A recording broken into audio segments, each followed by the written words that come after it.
ನುಡಿಮುತ್ತುಗಳು. ಮೇಲಿರುವ ದೇವರು ಕೊಟ್ಟರೆ ಯಾರಿಗೂ ಕಿತ್ತುಕೊಳ್ಳುವುದಕ್ಕೆ ಆಗುವುದಿಲ್ಲ. ಅದೇ ರೀತಿ ಮೇಲಿರುವ ದೇವರು ಕಿತ್ತುಕೊಂಡರೆ ಯಾರು ಕೂಡ ಕೊಡುವುದಕ್ಕೆ ಆಗುವುದಿಲ್ಲ. ಮರೆಯಲಾಗದ ನಂಬಿಕೆ ಇದ್ದರೆ ಮೌನವು ಅರ್ಥವಾಗುತ್ತದೆ. ನಂಬಿಕೆ ಇಲ್ಲದಿದ್ದರೆ ಮಾತುಗಳು ಸಹ ತಪ್ಪಾಗಿ ಗ್ರಹಿಸಲ್ಪಡುತ್ತವೆ. ಚಿಕ್ಕ ವಯಸ್ಸಿನಲ್ಲಿ ಕಣ್ಣುಗಳು ಬಹಳಷ್ಟು ನೋಡುತ್ತವೆ. ವೃದ್ಧಾಪ್ಯದಲ್ಲಿ ಕಣ್ಣುಗಳು ಬಹಳಷ್ಟು ಅರ್ಥ ಮಾಡಿಕೊಳ್ಳುತ್ತವೆ. ಜೀವನು ಕುರುಕ್ಷೇತ್ರದಂತೆ. ಇಲ್ಲಿ ನಾವು ಅರ್ಜುನನಂತೆ ಯೋಧನಾಗಿಯೂ ಕೃಷ್ಣನಂತೆ ಜ್ಞಾನಿಯಾಗಿಯೂ ಕಾರ್ಯನಿರ್ವಹಿಸಬೇಕಾಗುತ್ತದೆ. ದೇವರು ನೀವು ಬಯಸಿದ್ದನ್ನೆಲ್ಲ ಕೊಡುತ್ತಿದ್ದಾನೆ ಅಂದರೆ ನಿಮ್ಮನ್ನು ಪ್ರೀತಿಸುತ್ತಿದ್ದಾನೆ ಎಂದರ್ಥ. ಅದೇ ಕೊಡುತ್ತಿಲ್ಲ ಅಂದರೆ ನಿಮ್ಮನ್ನು ರಕ್ಷಿಸುತ್ತಿದ್ದಾನೆ ಎಂದರ್ಥ. ಶಾಂತವಾಗಿ ನಿಂತ ನೀರು ಎಲ್ಲರಿಗೂ ಪ್ರಯೋಜನಕ್ಕೆ ಬರುತ್ತದೆ. ಹಾಗೆಯೇ ಶಾಂತವಾದ ಮನಸ್ಸು ಕೂಡ. ದಿನದ ಆರಂಭದಲ್ಲಿ ಅನಿಸುತ್ತದೆ ಹಣ ಇದ್ದರನೇ ಜೀವನ ಅಂತ. ಹಾಗೆಯೇ ಸಂಜೆ ಮನೆಗೆ ಬರುವಾಗ ಅನಿಸುತ್ತದೆ ನೆಮ್ಮದಿ ಇದ್ರೇ ಜೀವನ ಅಂತ. ಪ್ರೀತಿ ಎಂದರೆ ಹಿಡಿತ ಸಾಧಿಸುವುದಲ್ಲ.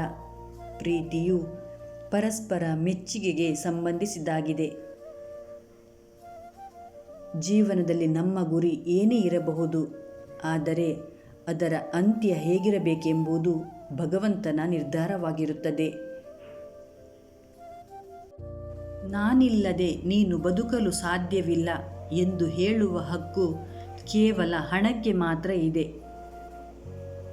ಮನುಷ್ಯನ ಹತ್ತಿರ ಎಷ್ಟೇ ಕೋಟಿ ಹಣವಿದ್ದರೂ ತಾನು ಕೊನೆಗೆ ಸೇರಬೇಕಾದಂಥ ಸ್ಥಳ ಮಣ್ಣೇ ಹೊರತು ಅರಮನೆಯಲ್ಲ. ಮರಳಿನ ಮೇಲೆ ಮರಳು ಅಂತ ಬರೆಯಬಹುದು, ಆದರೆ ನೀರಿನ ಮೇಲೆ ನೀರು ಅಂತ ಬರೆಯಲು ಸಾಧ್ಯವೇ? ಜೀವನದ ಆಸೆಗಳು ಹಾಗೆಯೇ, ಕೆಲವು ಸಾಧ್ಯ ಮತ್ತು ಕೆಲವು ಅಸಾಧ್ಯವಾದದ್ದು.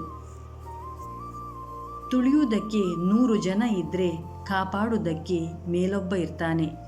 ಹಾಗೆಯೇ ಇವತ್ತು ನೀನು ನನ್ನ ತುಳಿದ್ರೆ ನಾಳೆ ನಿನ್ನ ತುಳಿಯೋನು ಹುಟ್ಟುಕೊಂಡಿರುತ್ತಾನೆ. ಬೆಲೆ ಇಲ್ಲದ ಜಾಗದಲ್ಲಿ ನೆಲೆಯಾಗಿ ನಿಲ್ಲಬೇಡ. ಸಾವಿಗೂ ನೋವಿಗೂ ಒಂದಕ್ಷರದ ವ್ಯತ್ಯಾಸ. ಆದರೆ ಸಾವು ಒಂದೇ ಸಲ ಕೊಂದರೆ ನೋವು ಪ್ರತಿ ಕ್ಷಣ ಕೊಲ್ಲುತ್ತದೆ. ಅವಶ್ಯಕತೆ ಇದ್ದರೂ ಇಲ್ಲದಿದ್ದರೂ ಯಾವಾಗಲೂ ಒಂದೇ ಥರ ಇರಿ. ನಟಿಸುವ ಸಂಬಂಧಗಳು ಯಾವತ್ತೂ ಶಾಶ್ವತವಲ್ಲ. ಜೀವನಕ್ಕೊಂದು ಅರ್ಥ ಸಿಗಬೇಕಾದರೆ ಇಷ್ಟ ಬಂದಂತೆ ಬದುಕಬೇಕು. ಹಾಗೆ ಕಷ್ಟ ಬಂದರೂ ಎದುರಿಸಬೇಕು. ಇದೇ ಜೀವನ. ಸ್ನೇಹಿತರೆ, ಈ ವಿಡಿಯೋ ನಿಮಗೆ ಇಷ್ಟವಾಗಿದ್ದರೆ ಒಂದು ಲೈಕ್ ಮಾಡಿ, ಶೇರ್ ಮಾಡಿ, ಹಾಗೆ ಸಬ್ಸ್ಕ್ರೈಬ್ ಮಾಡಿ. ಕೇಳಿದ್ದಕ್ಕಾಗಿ ಧನ್ಯವಾದಗಳು.